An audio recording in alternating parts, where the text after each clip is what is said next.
Hello, welcome to the improvisational webinar about this year's challenge, Treasure. I'm Ellie, one of the ACMs. Hi, Ellie just waved at the camera, but even though you can't see her, I thought that was cute. I'm Rachel. I'm also one of the ACMs. And I'm Shauna. I'm also one of the ACMs. Shauna is super gracious and is running the webinar and can answer some of your questions. And Rachel and I will be doing a lot of the talking. So on the next slide, you can see our names. Look, we're famous.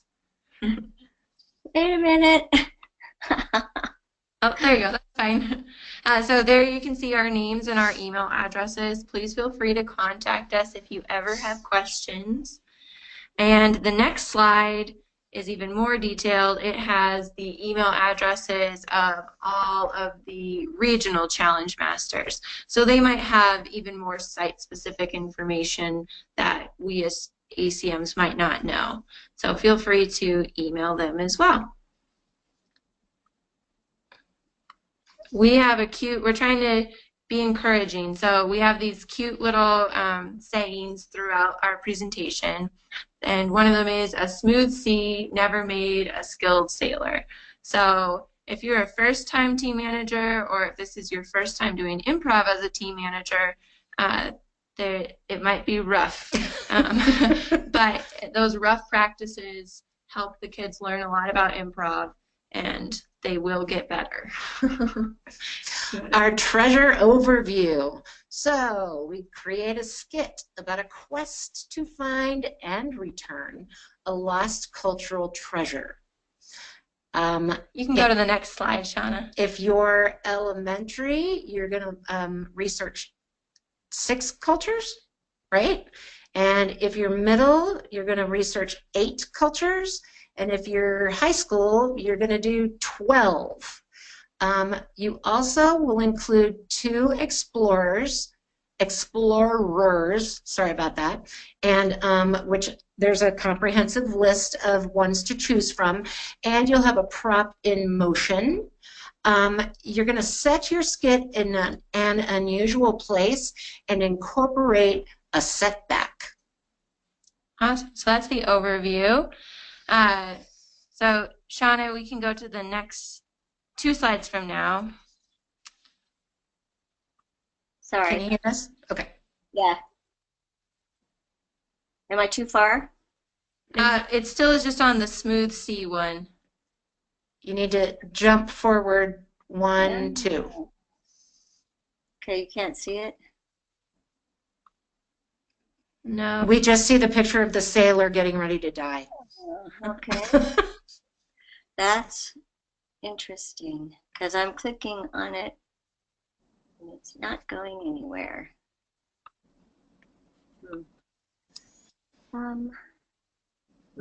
That's okay. We will convey information verbally.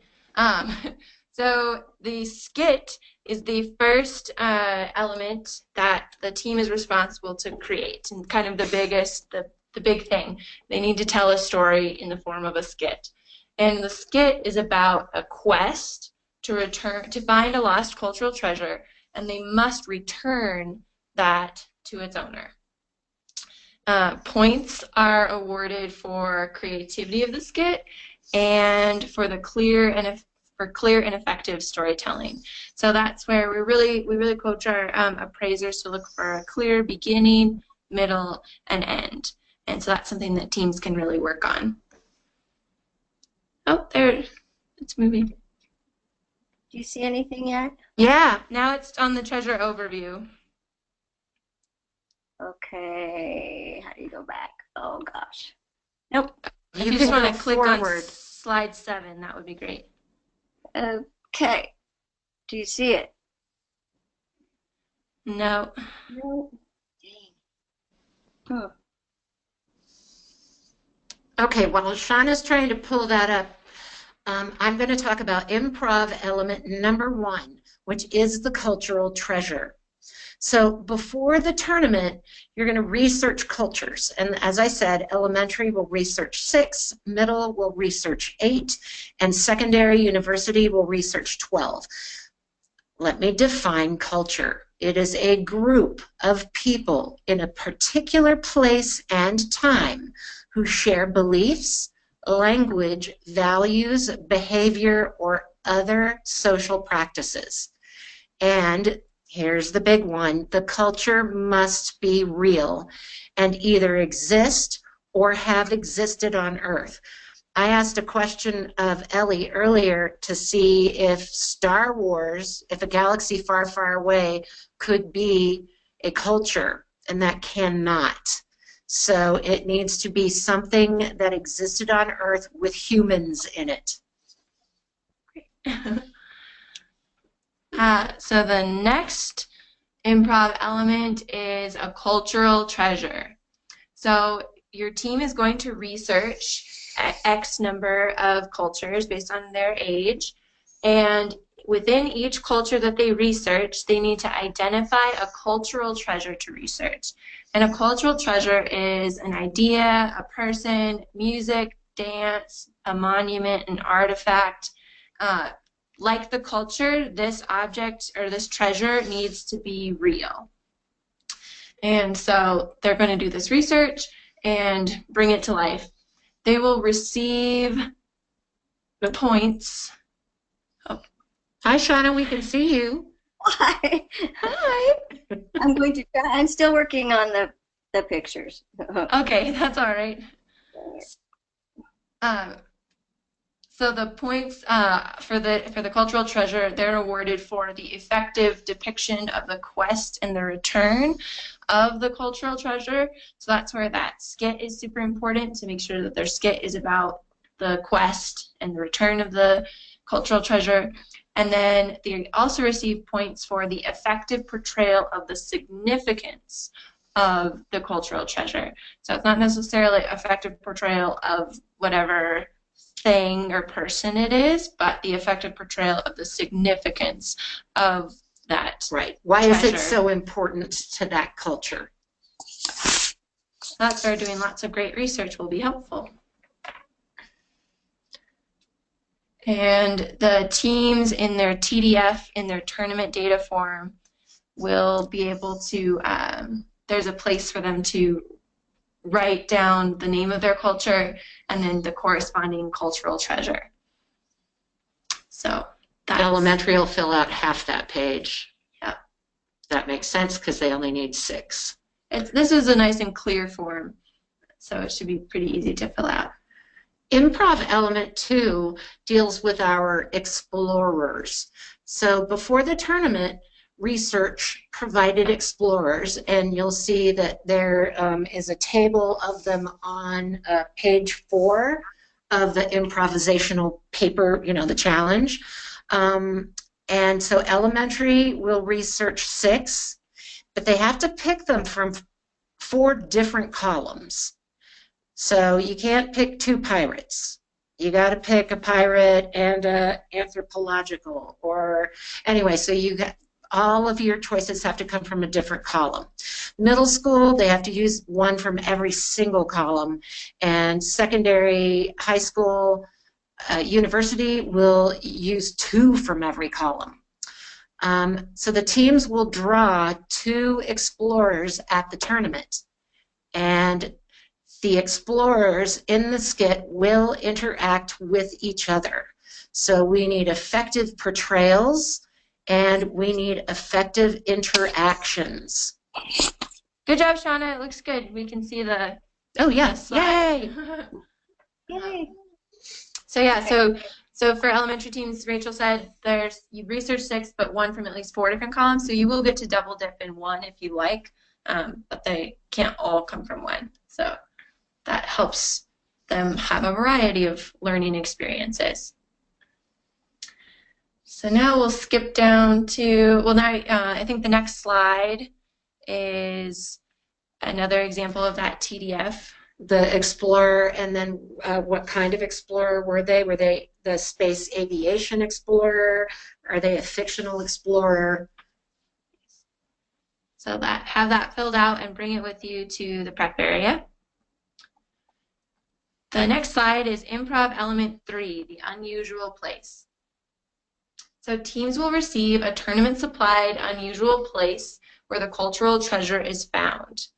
The examples from the challenge are the belly of a fish or a tire factory. So teams aren't going to be able to know ahead of time the way that they can do some research about possible explorers. This will be totally a surprise. They will know that it will be a place and that it will be very strange, like the belly of a fish. The team will learn the unusual place just before prep time. So the timekeeper announcer will announce that their unusual place is the belly of a fish, and then they have some time to kind of think about how they want to incorporate 2 minutes, that. right? Yes. 2 minutes. They receive points for the creativity of the portrayal of the unusual place. So how do they bring the belly of a fish to life? And then also they receive points for integration. So is it more than just, oh, neat, we found it in this place? Or are they gonna, the belly of the fish, oh, it smells bad, that's making it difficult to grab it, and it's slimy. We're coming up with connections between why would a Fabergé egg be in the belly of the fish in the first place. So taking that cultural treasure and integrating it into the unusual place with some sort of common sense, Nice. I guess. Yeah. So it needs to be integral to the story, not just like we could take it out and the story And we're would still done. make sense. Right. So that's the unusual place. Improv element 4, I think this is so fun, is the prop in motion. And it is a one plain white commercially available flat sheet in any size. And it cannot be permanently modified before or during the skit. It cannot be torn. It cannot be written on.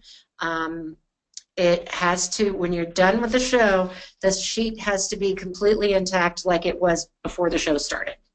Prop in motion portrays an object or a setting or an idea or an emotion or anything else through changes in its size, shape, location, or other team-controlled movement. So it is literally an open canvas. And it can be used many ways throughout the skit. It's not like use it once and you're done. It will be considered more creative and more beneficial to you point-wise if you can use that prop in motion throughout the skit. And as unusual ways or ways the prop in motion is used are going to get you points for creativity. All right. The fifth improv element on the next slide is the setback. So this is another thing that's tournament supplied, so teams can't necessarily prepare for exactly what they might receive. And the examples given in the challenge are the sky is falling or a swarm of bees surrounds you. So this tournament supplied setback will be placed in a designated area. So unlike the unusual place, the teams won't know this prior to their prep time. It will be placed in a designated area at the right before their 5-minute skit, and the teams it's on them to pick it up once their 5 minutes begins. The team member who picks up the setback must then begin incorporating it into the skit. And as I read in the instructions, they are allowed to read it out loud. I believe so. I believe so. And that'll be like, it's a piece of paper in an envelope. And so, and they don't have to pick it up right when the 5 minutes starts. Right. They can wait and integrate the setback in later into the skit after it's been developed. It's their choice. This is something that's worth practicing with your teams because it's up to the team to initiate this. If they totally space it and the the setback sits in the designated area for the entirety of the skit, then they would not receive any points at all for the setback. So practicing that at home is a good idea so that they get in the habit of finding that piece of paper and reading it and incorporating it. And then looking at the points, they're given for creativity of the attempt to overcome that setback.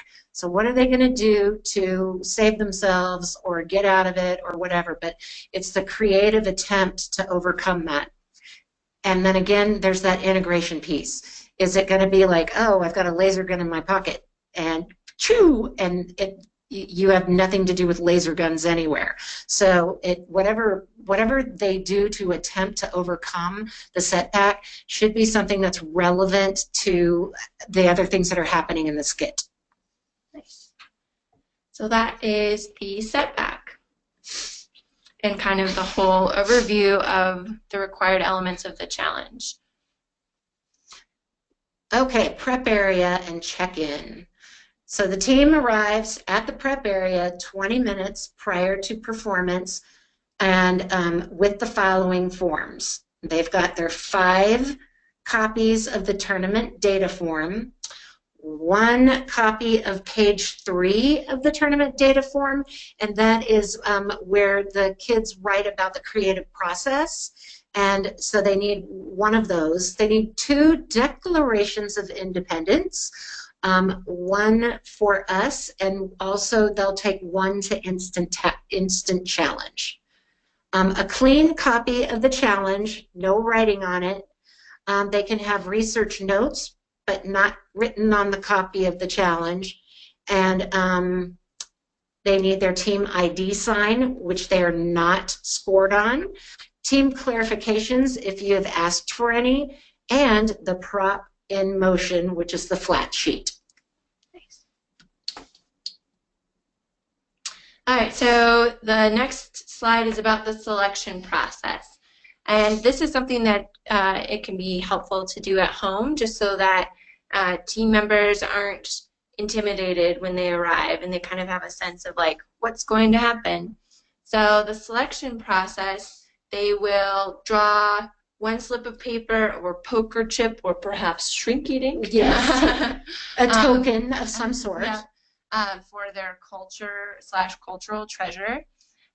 You can kind of coach them to just without looking, just hand it to the prep area appraiser. We always, when we as challenge masters recruit volunteers, we always try to get like our warmest, friendliest people to do prep area because they're the people who interact with the teams the most. So these will be really nice people.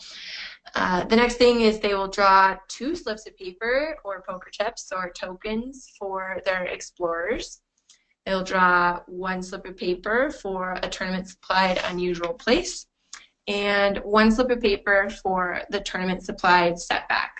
And so each of these, they're just going to hand to the appraiser without looking at them. Yeah, a lot of times they'll pull, it's just natural to stick your hand in a bucket and pull something out and look right at your hand. And so they do need to kind of practice like looking away and holding their hand out and handing it to the person that's waiting. But also, if they accidentally see it, it's not a big deal if they just repick. So nothing bad happens. So I think we can skip ahead to 2 slides to the presentation procedures.